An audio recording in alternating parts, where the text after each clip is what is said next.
tidak ada bahan secara normatif dari teks kewahyuan, kenabian, dan hasanah aturos, akhirnya kisah dari keluarga itu menjadi bahan utama ceramah-ceramah mereka. Contoh misalnya, di hasanah aturos kita, itu tidak ditemukan bahwa mustahid mutlak itu ada sosok yang bernama Faqih Muqaddam. Apalagi kalau ini dipidatokan di lingkungan Nahdlatul Ulama, nanti akan terjadi pembodohan massal di lingkungan Nahdlatul Ulama, efek dari defisit intelektual para habaib itu.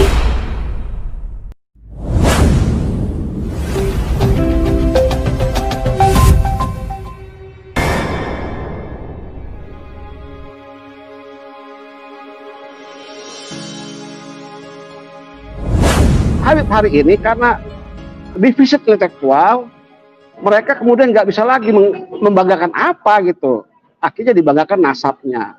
Terlalu berlebihan, akhirnya sudah ditakdirkan juga pada saat ini posisinya terbongkar nasabnya. Fenomena defisit intelektual di kalangan habaib berbanding lurus dengan persoalan nasab ini gitu.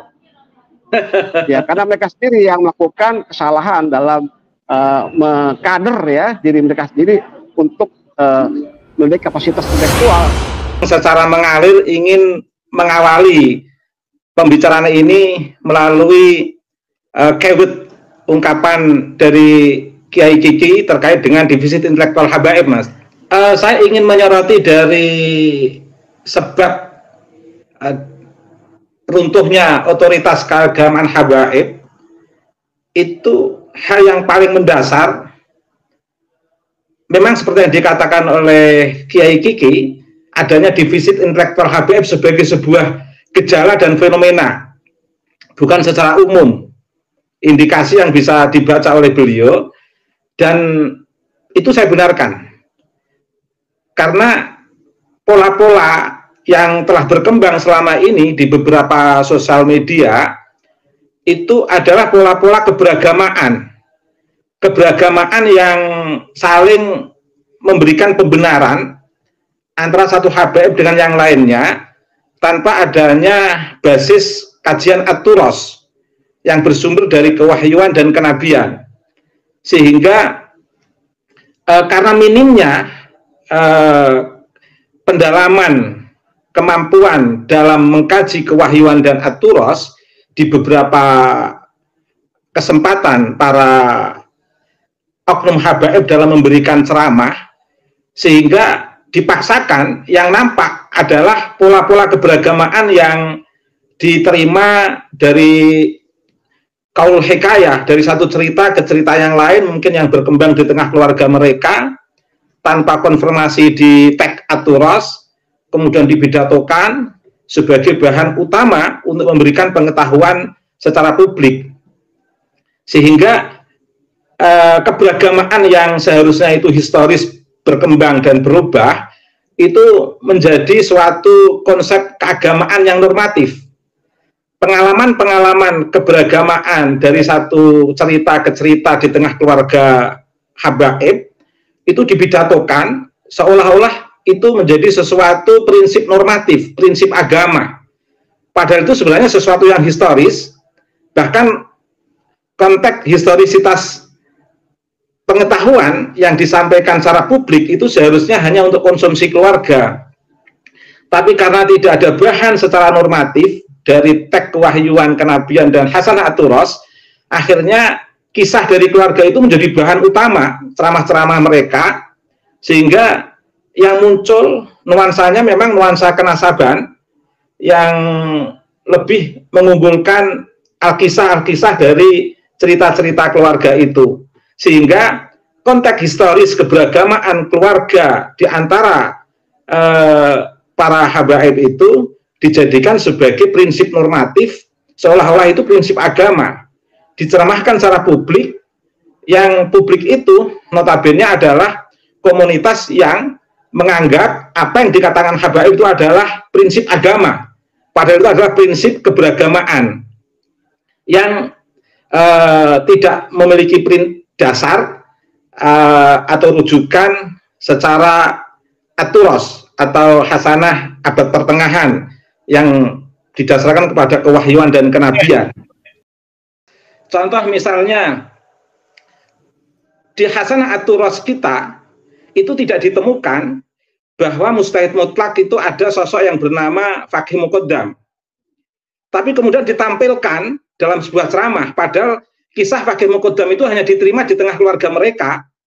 Tapi karena nggak ada bahan kajian mustahid mutlak yang selama ini kita kenal dari pendakwah dari habaib itu, akhirnya diceramahkan, cerita lokal keluarga diceritakan tentang Faqih Muqaddam itu. Ini satu. Contoh yang kedua, mungkin di tengah keluarga habaib itu ada yang menceritakan tentang derajat habaib, jahil, bodoh, itu lebih utama daripada 70 kiai. Itu sebenarnya cerita antar bapak anak sebenarnya. Tapi karena penceramah ini nggak punya bahan kajian ad-duros, akhirnya dicermahkan secara publik. Padahal ini nggak punya dasar. Membandingkan kaki habib yang jahil lebih utama daripada 70 kiai. Ini kan sesuatu yang bersifat historis, lokal, dari keluarga mereka, tapi karena nggak punya bahan, seperti yang dikatakan tadi, defisit intelektual, akhirnya disampaikan secara publik. Yang tidak enak itu kan ketika muhibin-muhibin yang awam tidak membuka tag sehingga percaya begitu saja. Nah, ini kalau kita biarkan akan terjadi pembiaran, maka akan terjadi pembodohan massal di lingkungan umat Islam Indonesia. Apalagi kalau ini dipidatokan di lingkungan Nahdlatul Ulama, nanti akan terjadi pembodohan massal di lingkungan Nahdlatul Ulama, efek dari defisit intelektual para habaib itu. Itu contohnya, Mas. Ini banyak contohnya. Oke, apa yang disampaikan oleh Kiai Kiki dengan apa yang disampaikan oleh Pak Dr. Ubaidillah, tapi Ubaidillah bukan bin Ahmad bin Isa, bukan ya? Ini Ubaidillah mengkritisi Ubaidillah gitu. Di sini ada contoh konkret. Bahkan saya dapat video tadi dikirimin juga. Ada seorang Habib, ya, saya tidak sebut namanya, itu video viral di grup-grup WhatsApp. Ya.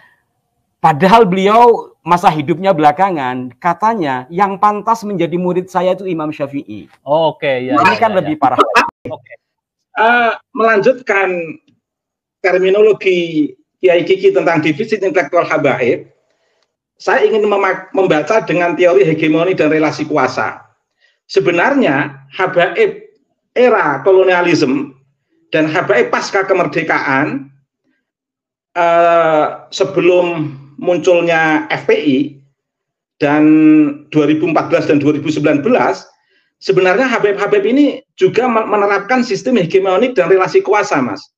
Tapi dibungkus dengan bil ilmi wa tuqa, sehingga tidak kelihatan sistem hegemonik dan relasi kuasa yang diterapkan oleh para habaib itu nggak kelihatan karena dibungkus dengan keilmuan.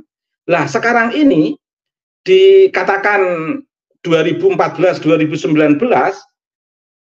itu nampak gaya hegemonik para habaib yang ingin di atas kelas pribumi dan sistem relasi kuasa yang tidak seimbang yang diciptakan habaib dengan menggunakan kelas sosial melalui keberagamaan yang saya ceritakan tadi yang menjadi sistem normatif, itu tidak dibungkus dengan keilmuan sehingga nampak.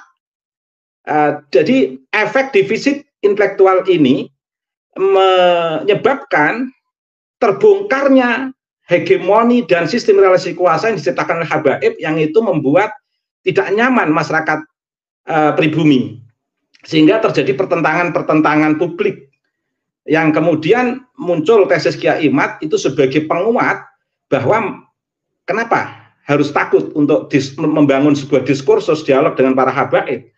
Toh mereka bukan seperti yang kalian kira sebagai cucu Nabi, katakan begitu Kiai Imad. Apalagi kalau mendengar pernyataan Dr. Soleh yang lebih ekstrim, tanpa riset pun mereka itu bukan cucu Nabi, katakan begitu. Artinya apa? Defisit intelektual ini menjadi penyebab utama runtuhnya otoritas keagamaan habaib yang betul-betul nampak didukung dengan pola-pola hegemonik dan relasi kuasa mereka.